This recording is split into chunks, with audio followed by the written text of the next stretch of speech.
आणि मला त्याच्यामध्ये अशी काहीतरी छान गोष्ट दिसली आहे आणि त्यावेळेसपासून ते स्क्रिप्टवर काम करायला सुरू झालं आणि 10व्या आठवड्यात माझी स्क्रिप्ट रेडी आहे.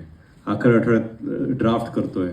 म्हणजे हे करता करता ते स्क्रिप्ट लिहित होते सुरतसाठी. मला तुम्हाला सांगायचं आहे की असं नव्हतं की तुम्ही जिंकल्यामुळे झालं.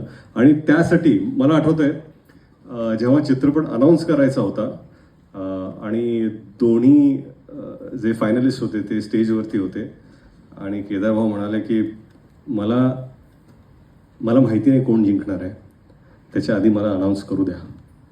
आणि खरंच त्यानंतर त्यांनी अनाऊन्स केलं. किती 5 महिने 6 महिने झाले? ऑक्टोबरमध्ये झालं. कसं करता हो तुम्ही? 1 महिना.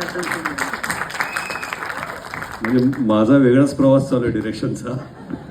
तुमची स्पीड, तुमच्याकडून मला शिकायचं भरपूर आहे. मी येणार आहे पुढच्या चित्रपटात असिस्ट करायला.